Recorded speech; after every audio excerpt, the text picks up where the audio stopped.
Martinique Actualité. À l'Assemblée nationale, tous les députés ultramarins, de quelque bord qu'ils soient, s'opposent avec véhémence à la volonté du gouvernement de changer les règles de la défiscalisation. Aujourd'hui, de 8h à 12h30, la préfecture de la Martinique a organisé un exercice séisme de grande ampleur, séisme Novi 2023. Les données sont celles de séismes qui ont effectivement eu lieu en 1939 et en 1946.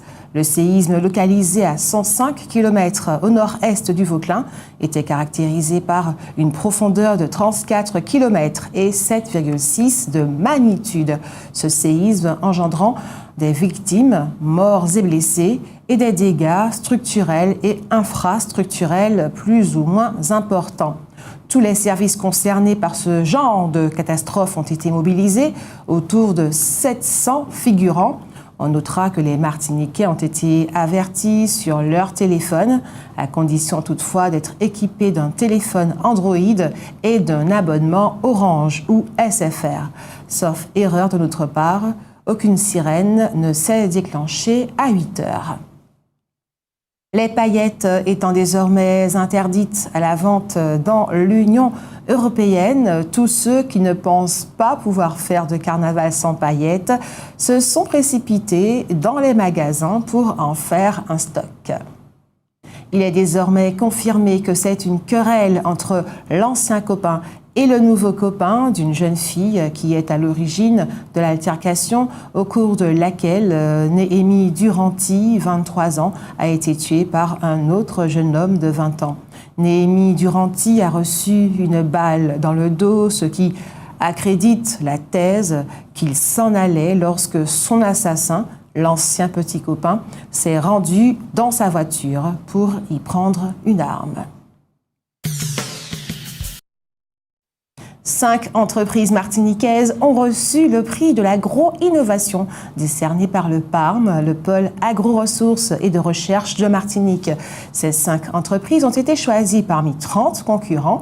Il s'agit de l'entreprise Chefty pour ses pâtes cuisinées, la société MTC Vitality pour les bâtonnets glacés de canne à sucre, la société Papipat pour les pâtes de banane plantain et enfin la société Mofoiserie pour la gelée extra maracuja. Le tribunal de commerce de Fort-de-France a rendu public son jugement. Les serres du Morne Rouge et la SICA de Château-Gaillard ont été mises en liquidation judiciaire. Cette décision a été accueillie très favorablement par les salariés qui avaient complètement été abandonnés par leur patron qui a quitté la Martinique. Rappelons que ces deux entreprises existaient depuis 10 ans. Rappelons également qu'elles furent prospères et reçurent de nombreuses subventions. On se demande d'ailleurs aujourd'hui si ces subventions n'ont pas été simplement détournées. Et ce soir à 19h et demain, vendredi également à 19h, le Petit Théâtre de la Croix-Mission à Fort-de-France propose une pièce de théâtre, Les Deux Manches du Fond. C'est une pièce comique pour provoquer le rire dans le contexte du cancer du sein. Une façon de dédramatiser cette maladie dont il faut rappeler qu'elle guérit dans 90% des cas lorsqu'elle est prise à temps. Ce matin, jeudi 19 octobre, la Bourse Paille a proposé un film documentaire de 26 minutes, mettant en lumière les moments forts de l'initiative et de l'engagement par ses participants. C'est le deuxième film documentaire produit par la Bourse Paille. Maurice Bishop était un homme de gauche et il dirigeait l'île de la Grenade. Homme de gauche donc, il était l'ennemi juré des États-Unis d'Amérique. C'est pourtant un Grenadien, lui aussi de gauche, qui l'a fait assassiner il y a 40 ans, le 19 octobre 1983. Maurice Bishop avait eu l'occasion de venir en Martinique pour participer à une manifestation organisée par les partis de gauche. C'est sans doute en souvenir de cela aussi que l'avenue Maurice Bishop porte son nom. À Orange, la CDMT, FO Sud, l'UTG, la CGT et la CGTM-PET ont constitué une intersyndicale qui a lancé une grève illimitée depuis hier, 18 octobre 2023. Elle dénonce une situation de mal-être tant dans les Antilles qu'en Guyane. Pour l'instant, les abonnés d'Orange ne sont pas impactés par cette grève. Dans le cadre d'Octobre Rose, 6 musiciennes se produisent en faveur des actions des associations Matété et Saint-Gulière. Vendredi 20 à 19h, cathédrale Saint-Louis à Fort-de-France. Samedi 21 à 16h, domaine du Clair-Levant à Frégate au François. Dimanche 22 à 16h, domaine de Font-Saint-Jacques.